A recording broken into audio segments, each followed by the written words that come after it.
कोण होतीस तू काय झालीस तू मालिकेच्या येणाऱ्या भागामध्ये एक जबरदस्त ट्विस्ट आपल्याला पाहायला मिळणार आहे. कारण अमृताचा खरा चेहरा यश मानच्या समोर घेऊन येणार आहे. त्यासाठीच कावेरी विद्या यश तिघांनीही एक नवी युक्ती योजली आहे आणि अमृताचं सत्य मासमोर येता क्षणी स्वतः पोलिसांना बोलावून अमृताला त्यांच्या ताब्यात देणार आहेत. पण आता यश कावेरीची युक्ती नक्की आहे तरी काय, ते दोघे मिळून विद्याच्या मदतीने अमृताचा खरा चेहरा मानच्या समोर कसे घेऊन येत आहेत. सत्य समजता क्षणी स्वतः अमृताला जेलमध्ये पाठवणार आहेत. बघूयात मग हा तो ट्विस्ट. तर प्रेक्षकांना होतं असतं की अमृता एका ड्रायव्हरच्या मदतीने कावेरीला गायब करते आणि फक्त कावेरीलाच नाही तर तिने आता चिकूच्या जीवाशी सुद्धा खेळ करायचं ठरवलेलं असतं. कावेरीला किडनॅप करून तिला बेशुद्ध करून ती एका बंद पेटीत टाकते आणि त्यानंतर त्याच दुसऱ्या ड्रायव्हरच्या मदतीनेच ती कावेरीला मातीत काढते आणि त्यानंतर ती प्लॅन आखते, ते म्हणजे चिकूला मारण्यासाठीचा. अमृता मुद्दामच ड्रायव्हरला चिकूला त्या टेम्पोमध्ये सोडून तो टेम्पो एका अशा रस्त्याच्या वळणावरती उभा करायला सांगते की जेणेकरून एखादी मोठी गाडी फास्टमध्ये येईल आणि ती आपसुकच टेम्पोला धडकते येईल. मग चिकूही कायमचा संपला. पण धूर्त अमृताचा हा कपटी हेतू कधीच साध्य होणार नाही. मुळात कावेरी यश ते होऊच देणार नसतात. कारण कावेरीने यशला तिच्यापर्यंत पोहोचवण्यासाठी मार्ग दाखवलेला असतो. मेजरिंग टीपचे तुकडे तुकडे करून तिने रस्त्याच्या मध्ये टाकलेले असते. ज्यावेळी यशला ती मेजरिंग टीप सापडते त्या क्षणी यशला कळून चुकतं की कावेरी मोठ्या संकटात आहे आणि तिच्यापर्यंत पोहोचण्यासाठीच यशला तिने मार्ग दाखवला असावा. विद्या विचारते की यश भाऊजी काय झालं. तेव्हा यश म्हणतो की वहिनी, ही मेजरिंग टेप बघा, कालच मी कावेरीला गिफ्ट केली होती. म्हणजे तिच्या यशामध्ये माझं छोटंसं कॉन्ट्रीब्युशन म्हणून गिफ्ट केली होती. याच्यावरती बघा, विश्वास, स्वप्न, प्रेम, सातत्य आणि ती हे शब्द मीच लिहिले होते. खरं तर ही मी स्वतः बनवलेली होती. म्हणजे नक्कीच कावेरी मोठ्या संकटात आहे आणि आपण तिच्यापर्यंत पोहोचावं यासाठी त्यांनीच क्लू सोडला आहे. तेव्हा विद्या यश जराही विचार न करता, वेळ न दवडता तिच्याकडे धाव घेतात. इकडे घरी कावेरी अजून का पोहोचले नाही. यश आणि विद्यासुद्धा घरातून अचानक कुठे गायब झाले.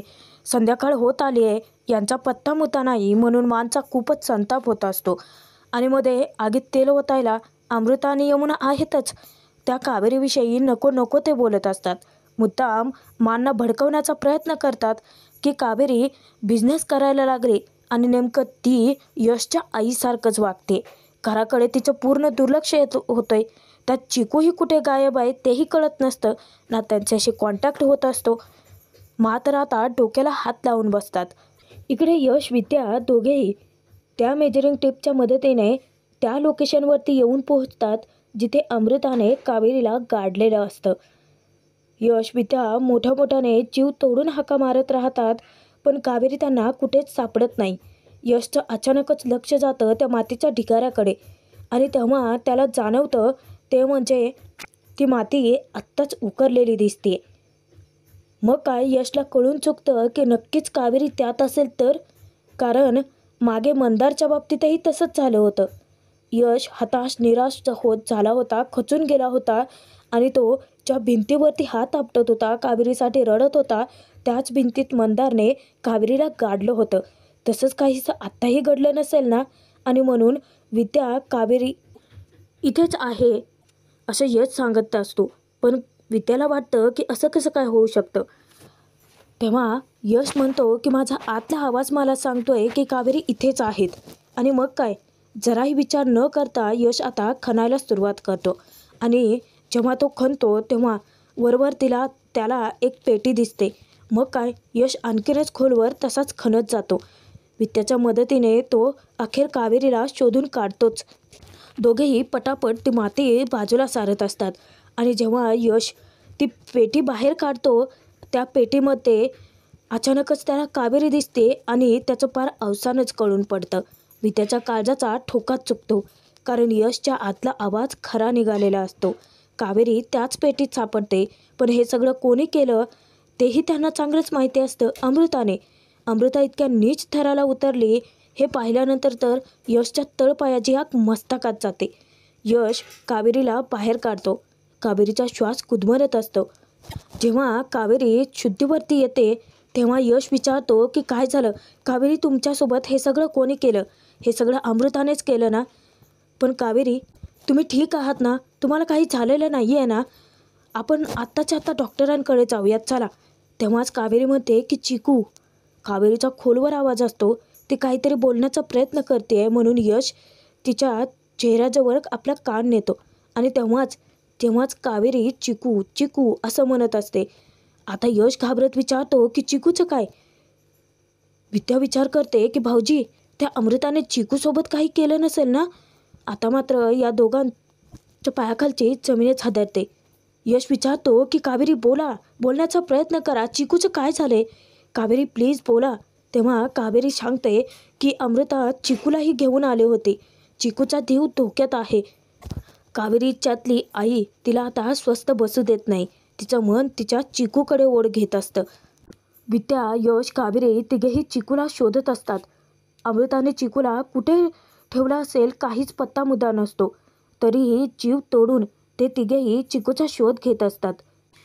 विद्या, यश, कावेरी तिघेही तिन्ही दिशांकडे चिकूला शोधत जातात. शेवटी कावेरी त्या ठिकाणांपर्यंत येऊन पोहोचतेच. होतं असं की दूरवरून कावेरीला एक खूप मोठा ट्रक येताना दिसतो. तेव्हाच कावेरी मोठ्याने किंचाळते चिकू, कारण तो टेम्पो कावेरीला ज्या टेम्पोमध्ये आणलेला असतं तोच असतो आणि त्याच्यामध्ये चिकू बसलेला असतो. तेव्हा कावेरीला लांबूनच दिसतं. कावेरीच्या काळजाचा ठोका चुकतो आणि ती त्याच्याकडे धावतच सुटते. यशही मागून धावतो. आता तो ट्रक जसा जवळ येईल तसतशी कावेरीची यशची इकडे धाकधूक वाढलेली असते. एकीकडे चिकूचा जीवही महत्त्वाचा, दुसरीकडे कावेरी चिकूला वाचवण्यासाठी स्वतःचा जीव धोक्यात घालते. यशला तर कोणाला वाचवावं काहीच कळत नसतं.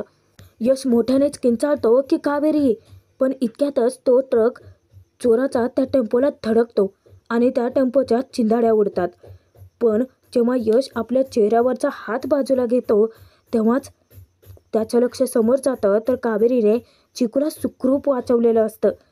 चिकू आणि कावेरी दोघंही सुखरूप असल्याचं कळता यश, विद्या दोघांच्याही जीवात जीव येतो. पण आता अमृताच्या पापांचाही घडा भरलेला असतो, कारण यश आता तिला सोडणार नाही. त्यामुळेच आता चिकूच्या जीवावर उठणाऱ्या अमृताला धडा शिकवायचा असा विडा यश, कावेरी आणि विद्या हाती घेतात. त्याचसाठी ते तिघेही एकत्रित एक प्लॅन बनवतात. अमृताने कावेरीला तिथे गाडलं, तिला मारण्याचा प्रयत्न केला, एवढं नक्की, एवढं फक्त कावेरीला ठाऊक आहे असं भासवायचं, अमृताला घाबरवून सोडायचं आणि अमृताच्याच तोंडून सत्य वदवून घ्यायचं. यश, विद्या दोघेही जेव्हा घरी परततात तर चिकूही त्यांच्यासोबत नसतो. खरं तर ते दृश्य फक्त अमृताला घाबरवण्यासाठीच असतं, म्हणजे तिला जराही भनक लागू द्यायची नाही असा त्यांचा प्लॅन ठरलेला असतो. यश, विद्या घरी येता क्षणी मानचा संताप होतो की तुम्ही दोघे कुठे गेलतात? आणि कावेरी अजूनही घरी का परतलेली नाहीये? यश, तुला कळतंय का? यासाठी मी तिला बिझनेस करण्यासाठी परवानगी देत नव्हते, कारण माहिती आहे तुला की यश, आपल्या घरातल्या बायका बिझनेस करत नाहीत. हजारो वेळा मी सांगितलं होतं, पण तू स्वतः पुढाकार घेतलात. तू स्वतः कावेरीला सपोर्ट केलात. मग मी काय करणार होते? आज बघतोयस ना आपल्या घराची काय अवस्था झाली आहे. पुन्हा तीच घटना घडते. यश, कावेरी गायब आहे. चिकू कुठे त्याचाही काही पत्ता नाहीये. तेव्हा यश म्हणतो की चिकू नाहीये, कदाचित कावेरी त्यांच्यासोबत घेऊन गेली असेल चिकूला. तेव्हा यमुना विचारते की यश, इतका निर्धास्तपणे कसं काय बोलू शकते सुरेती? अरे घरात चिकू नाहीये, कावेरी नाहीये, घरातली इतकी सारं कामं तसेच आहेत. मानने विश्वासाने तिच्यावरती जबाबदारी टाकली होती, ती तर पार पाडायला तिला जमलंच नाही. आता कुठे भटकते काय माहिती. त्यावर विद्या म्हणते की कावेरी वहिनी फॅशन शोच्या साड्या घेऊन गेल्या होत्या, कदाचित त्यांना तिथे उशीरही झाला असावा. आणि त्यांनी आम्हाला मेसेज करून सांगितलं होतं की त्यांना यायला उशीर होणार आहे, कदाचित रात्रही होईल. तेव्हा यश म्हणतो की हो, पण मला हे नव्हतं माहिती की त्या चिकूला घेऊन जाणार आहेत. कदाचित चिकू त्यांच्यासोबतच असू शकतो. काय आहे मा, चिकू जर नंतर उठला तर तो रडू शकतो. त्यानंतर त्याचा त्रास आपल्यालाही होऊ शकतो. मग चिकूला एकट्याला टाकणं तितकंही सोपं काम नाही आहे ना. म्हणून कदाचित कावेरी सोबत घेऊनही गेले असतील. मा तर इतक्या चिडलेले असतात. ते दृश्य फक्त अमृताला दाखवण्यापुरतं शिल्लक ठेवलेलं असतं यशने. कारण अमृताला गाफील ठेवायचं आणि मग घाव घालायचा. त्यानंतर रात्रीच्या वेळी होतं असं की अचानकच जोरजोराचे हवा यायला लागते. खिडक्या धडामधूड आदळायला लागतात. अमृता घाबरून जाते. काय होतंय तिच्यासोबत काहीच तिला कळत नसतं. आणि अचानकच तिला दिसते ती कावेरी. म्हणजे इतक्या विचित्र स्वरूपात दिसते. आता मात्र अमृताच्या काळजाचा ठोकाच चुकतो. अमृता घाबरून रूम बाहेर पळत सुटते. नंतर ती हॉलमध्ये येते तर तिथेही अचानकच यश तिथे येतो. आणि नेमकं कावेरी अमृताला समोर दिसते. स्वतःचा जीव वाचवण्याच्या नादात पळत सुटलेली अमृता जाऊन यशला धडकते. यश विचारतो की अमृता, काय झालंय तुला घाबरायला? तेव्हाच अमृता म्हणते की यश तिथे. यश विचारतो की कोणीच नाही आहे, इतकी का पॅनिक होतेस, घाबरतेस कशाला? अगं बाहेर हवा सुटली आहे, त्यामुळे दरवाजा खिडक्या कदाचित धडकल्या असतील ना, त्याचाच आवाज ऐकला असतील तू जाऊन झोप. तेव्हा अमृता म्हणते की नाही यश, कावेरी आहे तिथे. तेव्हा यश म्हणतो की कावेरी, त्या कधी घरी परतल्यात आणि असल्या तरी तू का त्यांना घाबरतेस? यश इतका नॉर्मली रिॲक्ट करतो. तेव्हा अमृता म्हणते की यश, तुला कळत नाही आहे का, कावेरीचं भूत आहे तिथे. यश मोठ्याने हसत म्हणतो की कावेरीचं भूत, ते कसं शक्य आहे? नाही म्हणजे आता तुलाही नको ते भास व्हायला लागलेत की काय? त्यावर अमृता म्हणते की यश, कावेरीचं भूत आहे तिथे. कारण मी स्वतःच्या हाताने कावेरीला जमिनीत काढलं होतं. आतापर्यंत तिचा जीवही गेला असेल. आता मात्र स्वतःच्या तोंडूनच अमृताने सत्य वदवलेलं असतं. आणि तेच बोलणं नेमकं ऐकतात ते म्हणजे धर्माधिकारी कुटुंब. आजपर्यंतच्या सगळ्या कारस्थानाची खरी सूत्रधार यशने समोर आणलेली असते. अचानकच विद्यावहिनी लाईट्स ऑन करते आणि अमृताचा सगळा खेळच संपतो. अमृताच्या पापांचा घडा भरलेला असतो. घरातल्यांना एकत्र तिथे पाहता क्षणी अमृताची पळताभुई थोडी होते. घरातले सर्वजण हादरलेले असतात. धक्क्याने अमृताकडे पाहतच असतात. तेव्हा यश म्हणतो की बघतेस ना मा, मी तुला म्हटलं होतं की अमृता आपल्या घरासाठी धोकादायक आहे. तिने कावेरीला मारण्याचा, कावेरीलाच काय, तिने आपल्या चिकूला सुद्धा मारण्याचा आज प्रयत्न केला. तुझा माझ्यावरती विश्वास बसला नाही ना? तेव्हा मा तावातावातच येतात. आता तर तिथे पाठीमागून कावेरीसुद्धा आलेली असते. कावेरीला अचानक समोर पाहता क्षणी अमृताच्या पायाखालची जमीनच हादरते. यश म्हणतो की काय झालं, भूत बघितलं का? तेही कावेरीचं? कसं शक्य आहे अमृता? तू कावेरीला मारण्याचा प्रयत्न केलास का? पण आम्ही वेळेवरती तिथे पोहोचलो आणि कावेरीला वाचवलं सुद्धा. आज तुझा खेळ संपला आहे अमृता. कावेरी, तुम्ही सांगा मांना की नक्की काय घडलं होतं ते. त्यावर कावेरी घडला सगळा प्रसंग सांगते की अचानकच साड्यांचं जो बॉक्स होता तो फाटला होता. सगळ्या साड्या टेम्पोत अस्ताव्यस्त पडल्या म्हणून त्या साड्या पॅक करायला मी वरती चढले. अचानकच येऊन कोणीतरी टेम्पोचा दरवाजा मागून बंद करून टाकला. माझा मोबाईलही गायब झाला होता आणि तो ड्रायव्हर मला कुठे घेऊन जातोय काहीच पत्ता मुद्दा नव्हता. पण जेव्हा एके ठिकाणी तो टेम्पो थांबला तिथे पोलिसाची चेकिंग चालू होती हे मला माहिती नव्हतं. पण मी प्रयत्न करून त्या टेम्पोमधून बाहेर पळण्याचा मार्ग काढलाच. तो टेम्पोचा दरवाजा मी उघडला आणि तेथून पळत सुटले स्वतःचा जीव वाचवण्यासाठी. माझ्याकडे माझा ना फोन होता यशशी कॉन्टॅक्ट करण्यासाठी. त्यानंतर मी एके ठिकाणी दम लागला म्हणून थांबले, पण कोणीतरी येऊन माझ्या डोक्यात वार केला आणि मी बेशुद्ध पडले. तो पण अमृताचाच माणूस होता. पुन्हा जेव्हा मला शुद्ध आली तेव्हा मी स्वतःला पुन्हा त्या टेम्पोमध्येच बंदिस्त पाहिलं. कारण माझे हातपाय हात दोरीने बांधले होते.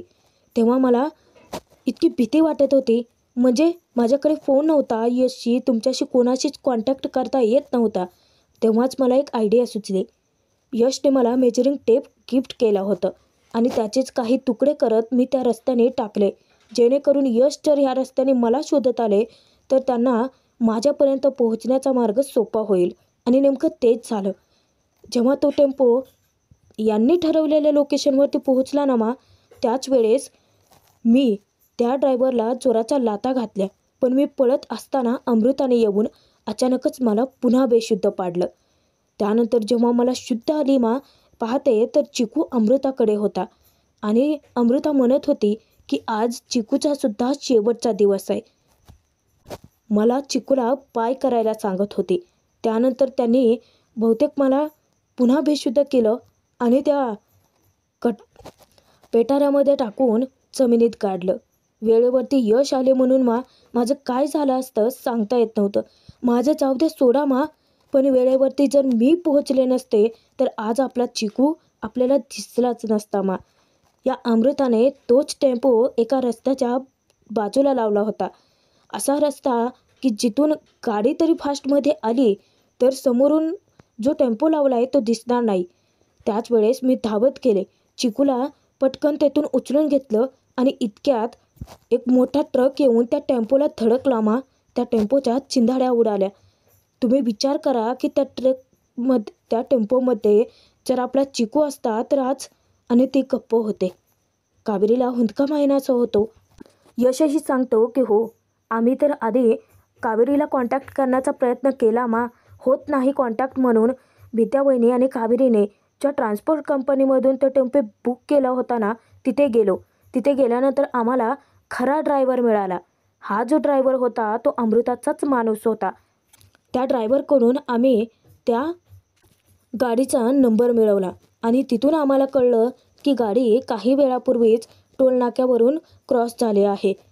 पण त्या गाडीचा पाठलाग करत जेव्हा मी गेलो, कावेरीने सांगितल्यानुसार त्यांनी एक मला क्लू सोडला होता, मेजरिंग टेप.